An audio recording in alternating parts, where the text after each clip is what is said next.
The wagon trail from Laramie ran thin as a scar across the high Wyoming plain, and Maren Ashby followed it with nothing but a battered satchel, a rolled certificate of nursing training from the Sisters of Mercy in Denver, and a debt of $52 that bore her dead father's name but had somehow become her own. She had not chosen Coldwater Creek. She had been pointed at it the way you point a horse toward the only water for 20 miles, not because it was good, but because there was nothing else. The Callaway spread rose out of the scrub and buffalo grass like something the land had grudgingly agreed to allow. It was larger than she had expected.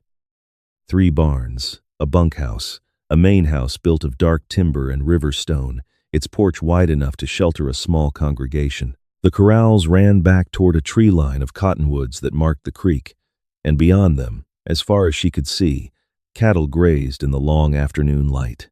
It was a working place, serious and unapologetic, and it looked exactly like what it was, a kingdom that had recently lost its queen. She had learned that much from the letter. Eleanor Callaway had died in March, of a fever that had spread through the bunkhouse in February and taken 3 hired men before it got to her. She had been 31 years old. She had left behind a husband, a daughter of 9, and a household that had run on her competence the way a river runs on its headwaters, quietly, invisibly, and only noticed when it was gone. Maren stood at the edge of the yard, the June heat pressing down on her shoulders, and waited. The man who came out of the barn was not what she had imagined from the letter. Eli Callaway moved with the deliberate economy of someone who had learned to conserve everything: words, motion, feeling. He was perhaps 35, with dark hair gone gray at the temples, and hands so deeply weathered they looked carved from the same wood as his house. His eyes were a dark, watchful brown, and they took her in with a single, measuring glance. He looked at the satchel. He looked at the certificate she held rolled in one hand. He did not smile.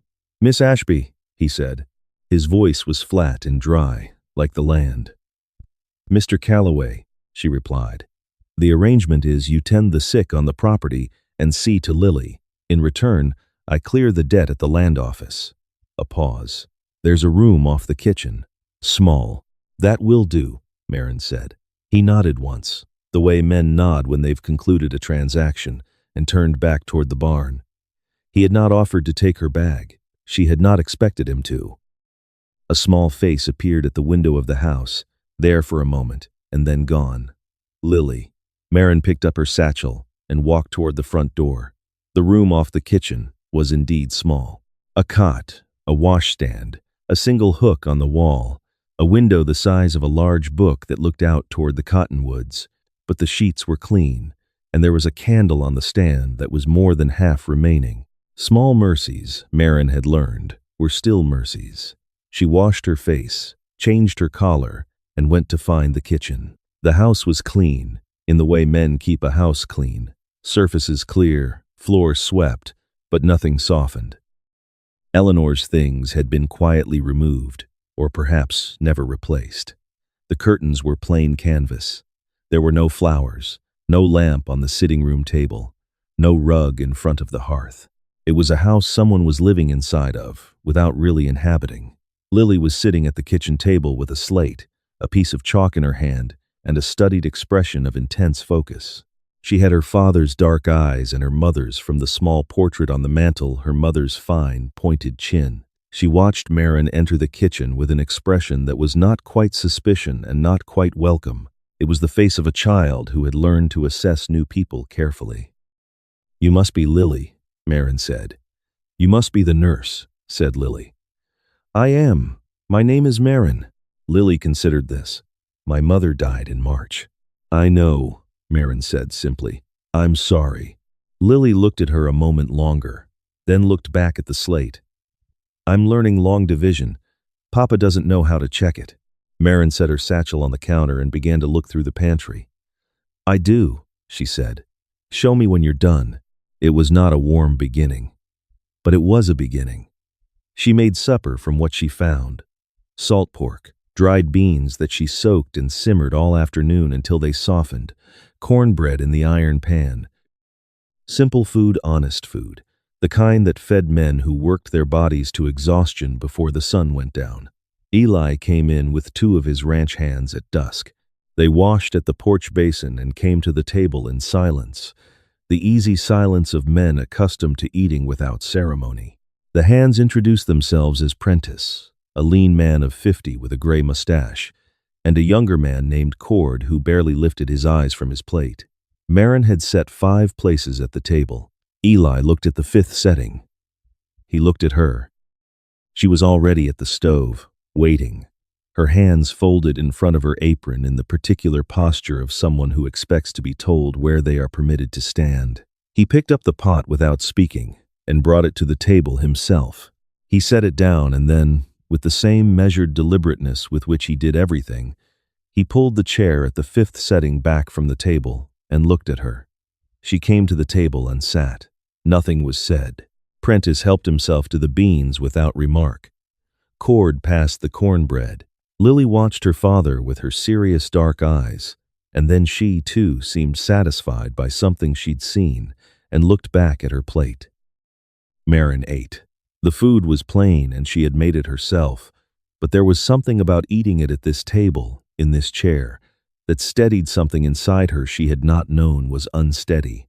3 weeks into her time at the Callaway spread, one of the hands from the north pasture came in from the range, with a deep infection in his forearm from a barbed wire tear. His name was Otis, a thick-necked, red-faced man of perhaps 45, who looked at Maren with skeptical embarrassment when Eli sent him to find her. "I don't need much," Otis said, holding his arm. "Just a clean bandage, maybe." Maren looked at the arm. The wound had been wrapped in a dirty cloth for 3 days, and the skin around it was red and swelling, with the first telltale red lines beginning to trace up toward the elbow.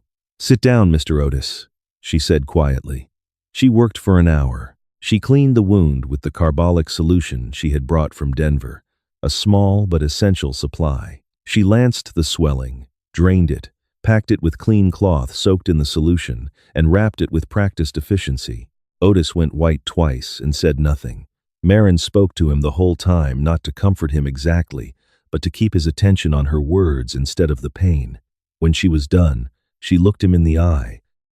"That arm would have cost you inside of a week," she said plainly. "Fever, then the arm itself, maybe worse. You come to me the moment you feel heat like that again. Don't wait." Otis nodded, chastened. "Yes, ma'am." Word moved through the bunkhouse faster than the creek moved in spring. The new woman knew what she was doing. Eli heard. He said nothing to Maren, but the next morning there was a crate on the kitchen porch, glass bottles of carbolic, clean rolled linen, a sealed tin of suture thread she recognized by its weight. He had sent Cord into Laramie the previous afternoon. She had not asked him to. He had simply understood what she needed and made sure she had it. She stood on the porch and looked at the crate for a long moment. Then she went inside and started the coffee. It was Lily who showed her the ledger. They were in the sitting room one evening, Maren reading aloud from a water-stained copy of Gulliver's Travels she'd found wedged behind a loose board in the bedroom. Lily had declared it the only book in the house worth reading, which turned out to be almost true when the girl slipped off the settee and went to the small secretary desk in the corner. "Papa keeps his papers in here," Lily said, with the casual authority of a child reporting the weather. "He gets letters, and he puts them in here, and then he doesn't open them again." Maren kept her voice neutral. "Does he?" Lily held up a thick stack of envelopes bound with a length of twine. Several of the envelopes were still sealed. Some bore the same return address in the upper left corner. Maren recognized the name. The Wyoming Territorial Land Commission. She looked at Lily. "Put those back, sweetheart. Those are your father's." But after Lily was asleep and the house had gone quiet, Maren sat at the kitchen table in the small light of her lamp and thought about what she had seen. She had grown up in the offices of a surveyor. Her father had spent 30 years mapping parcels, reading chain measurements, drafting plats. Before his health broke and the money with it, she had spent her girlhood watching him work, tracing property boundaries with her finger while he told her what they meant. She knew what letters from a territorial land commission looked like. She knew what they meant when they kept arriving and went unanswered. She made herself wait 2 more days. It wasn't her place, and she knew it. But on the third evening, when Eli came inside at dusk and stood at the stove warming his hands and not speaking, which was how he processed everything in silence, like a man chewing on something too tough to swallow quickly, she made a decision. "Mr. Calloway," she said, "I need to tell you something, and I need you not to take it the wrong way." He looked at her. "There are letters in your secretary desk from the Territorial Land Commission. A number of them.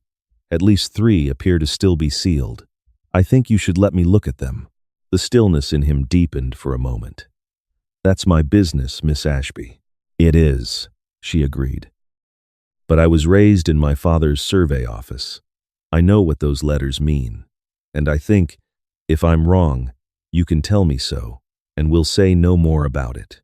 He was quiet long enough that she thought he had simply decided to refuse.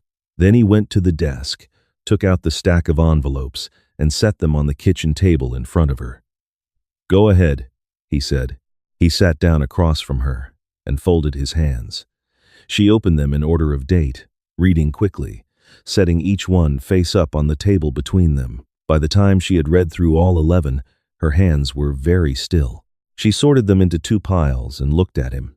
"Your East Range," she said. "The parcel that runs from the creek bed to the ridge. Do you know how it was originally surveyed?" "My father filed the plat in 1868. I have the deed." "I know. But there's a resurvey from 1881. The commission filed it 9 months ago and has been writing to you since January.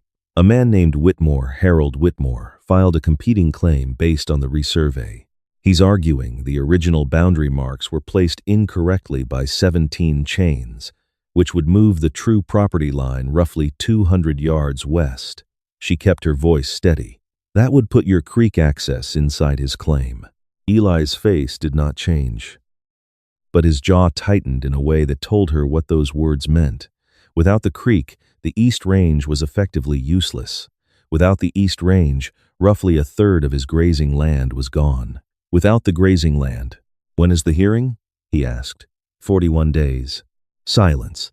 "Miss Ashby," he said finally, his voice careful and low, "what are the chances that a resurvey filed 9 months ago and not properly noticed to the property owner?" "That's exactly the point," Maren said. She reached for the 3rd letter in the first pile. "This one. Look at the date it was sent and the address." He took it. The letter had been addressed to the previous owner of the supply post in Coldwater Creek, a man who had sold out and left for Kansas in the fall. The forwarding hadn't reached Eli until April, 3 months after it was sent. The commission's notice clock had started ticking when the letter was originally posted, not when it was received. "You were never properly notified," Maren said. "The notice failed, which means the 41-day window shouldn't legally have started when they say it did." She paused.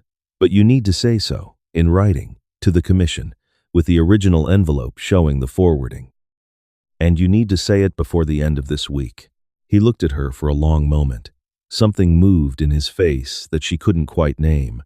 "Do you know how to write that letter?" he asked. "I can write it tonight," she said. She wrote it that night and 2 more in the days that followed, 1 to the commission, 1 to the district surveyor's office in Cheyenne, requesting the original field notes from the 1868 plat, and 1 to a retired land attorney her father had known in Denver. She wrote them in a clear, precise hand, with language borrowed from the legal documents she had read in her father's office as a girl, language she had not known she still carried until she needed it. Harold Whitmore arrived on a Thursday. She had not known he was coming. She was in the yard with Lily, teaching the girl to identify which wildflowers were medicinal and which were merely pretty, when the rider came up the road in a good suit and a better hat, astride a horse that cost more than most men in Wyoming territory made in a year. He was perhaps 55, with the soft-faced confidence of a man who had won arguments for so long he'd forgotten there was another kind of outcome. He looked at Maren with the particular brand of dismissal. She had learned to recognize the rapid calculation of a man deciding she was not worth calculating, and asked for the owner. "He's working," Maren said pleasantly. "You're welcome to speak with me." Whitmore smiled the way men smile when they are about to be kind, in a way that is really quite unkind. I have business with Calloway himself, miss. It won't take long. Could you fetch him? What's the nature of the business? Maren asked. He looked at her more closely then, something shifting in his appraisal. The East Range property matter. Then you can speak with me, Maren said, as I handle all correspondence and legal matters for this property. She watched him decide not to believe her. Miss, he said, with the careful patience of a man explaining things to a child, this is a territorial land matter. A boundary dispute. It involves some complexity. Yes, she agreed. 17 chains of complexity from what I've read. Would you like to come inside, Mr. Whitmore? I have coffee. He came inside. She was not sure afterward whether it was curiosity or simply that he had nowhere else to go with his argument. She had the letters on the table. She had a copy of the 1,868 plat she had requested from Cheyenne, which had arrived the previous afternoon.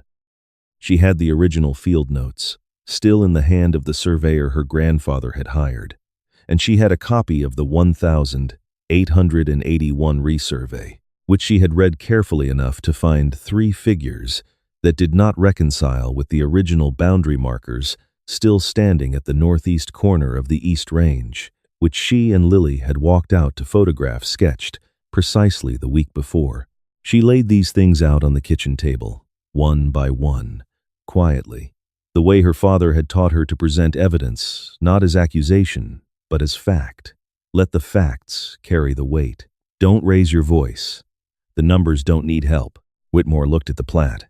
He looked at the field notes. He looked at the sketches of the boundary markers, with the measurements annotated in her neat hand. His expression underwent several changes in rapid succession. The resurvey was conducted by your associate in the commission, Maren said, her voice as mild as spring water. A Mr. Desson. I've also written to the commission to note that his wife is Mr. Whitmore's cousin.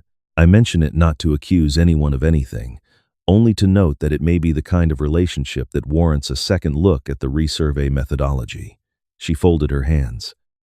I think the simplest outcome here is for both parties to agree to an independent resurvey conducted by a licensed surveyor not connected to either family. Don't you think? Whitmore stared at her. If the independent survey confirms your claim, she continued pleasantly, then Mr. Calloway will accept the result. If it confirms the original plat, I would hope you'd be willing to do the same. She smiled. It seems the most reasonable solution for everyone. There was a long silence. I'll have to consult with my attorney, Whitmore said. Of course, Maren said. I've taken the liberty of drafting an agreement to that effect. She slid one more piece of paper across the table. In case you found the idea agreeable. He looked at the paper. He looked at her. She had the impression of a man standing on a rug he'd been certain of, discovering it had been pulled halfway out from under him before he arrived. He did not sign it that day, but he came back 4 days later with his attorney and signed it then, and the attorney shook Maren's hand with a look that fell somewhere between professional respect and complete bewilderment. Eli had come in from the barn just as Whitmore left the first time. He had stood in the kitchen doorway, looking at the papers on the table, looking at her expression, looking at the particular way the air felt in the room. Well, he said. We'll need an independent surveyor, Maren said. I have a name from my father's colleague in Denver. He's reputable and has no connection to the commission. All right, Eli said. He looked at her for a long moment. Then he looked at the table, at the papers, at the plat she had sent for, and the field notes she had annotated, and the quiet, methodical architecture of the case she had built to protect his land. He said quietly, My father built that East Range. I know, she said. He nodded. He went to the basin and washed his hands, his back to her, and she had the feeling he was buying himself a moment. When he turned around again, his face was composed, but there was something in his eyes. Something opened, carefully, like a shutter in a dark room letting in a thread of light. Thank you, Miss Ashby, he said. It was simply said, but it was said in a voice that meant something larger than the words. The weeks that followed had a different quality. The rhythm was the same. She managed the house, cared for the hands, read to Lily in the evenings, but something had shifted in the grain of it, the way wood shifts when it settles into itself and stops creaking. Eli began to bring her questions. Small ones at first, a hand with a persistent cough, a problem with the bunkhouse roof she'd mentioned in passing. Then larger ones. He showed her the supply contracts he'd signed the previous year, and she found two where the delivery weights were consistently short. He started telling her things about the land over supper where the good grass ran, which creek channels flooded in spring, the pattern of the seasons here. And she understood he was teaching her the property the way she had taught herself, his legal documents, not for any purpose yet stated, but because it seemed right to know. Lily bloomed in the way children bloom when the adults around them stop being afraid. She followed Maren through the kitchen garden, learning the names of things, and through the meadow, learning which plants eased fever and which eased pain. She showed Maren her mother's recipe book, a small leather-covered thing full of Eleanor Calloway's tight, precise script, and Maren cooked from it on Sundays with Lily beside her, and they did not speak of the grief in the pages, but it was there, and they both knew it, and that was enough. One evening in early September, Prentice came to find Maren. His voice was carefully neutral, which was how she had learned he signaled things that were not neutral at all. The independent survey had come back. The East Range belonged to the Callaways.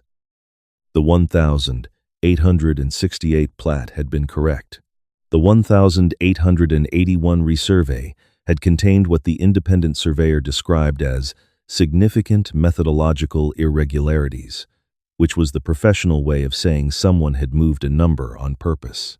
Whitmore withdrew his claim the following week. Maren heard it from Prentice, who had heard it in town, and she sat for a moment with the news, the way you sit with something you have been carrying a long time and have finally set down. She was in the kitchen when Eli came in that evening. He was earlier than usual, and she realized from his expression that he had heard before she had. He came to the table and sat across from her, which was not his custom. He sat the way he did everything deliberately, taking up exactly the space he needed and no more. "The land is clear," he said. "Yes," she said. A silence. "The good kind. Maren." He said her name, first name, the first time he had used it, and she noticed, without letting it show on her face. "When you came here, you came for a safe arrangement, to settle your father's debt and have a roof over your head." "That's right. That isn't what this is anymore," he said. He looked at his hands on the table, then back at her. He was a plain man and he knew it, and he seemed to have decided to be plain. "You saved my land. You've made this house into the thing it stopped being in March." A pause. Lily smiles again. She did not speak. "I'd like you to stay," he said. "Not as the nurse, not as any kind of arrangement. I'd like you to stay because this is your home, and because I would like it to be." He looked at her steadily, with those dark, watchful eyes that had learned, she thought, to watch for her without quite knowing when that had started. "If you're willing." Maren looked at him. She thought of the small room off the kitchen, the crate of supplies on the porch that had appeared without a word, her name in the letters she had written on behalf of the Callaway property, and how naturally it had sat there. "You took longer than I expected," she said. Something shifted in his face that was very close to a smile, the closest she had seen. "I'm a careful man," he said. "You are," she said, "and a fair one." She looked at him. "Yes, Eli, I'll stay." They married in October, in the small church in Coldwater Creek, with Prentice standing beside Eli and Lily standing beside Maren, wearing her best dress and carrying a small clutch of late-season wildflowers she had picked herself, the same ones Maren had taught her to name. The town was there.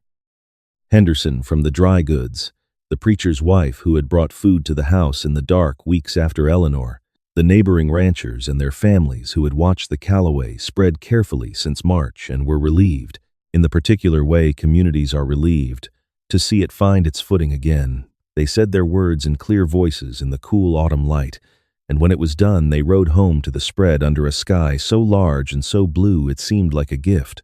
7 years later, the ranch had doubled its herd and added 2 new hands and a second garden plot that produced enough vegetables that Maren sold the surplus to the trading post in Laramie each fall. Lily, now 16, had her mother's recipe book and her stepmother's ledger both open on the kitchen table most evenings, and she had a particular talent for both.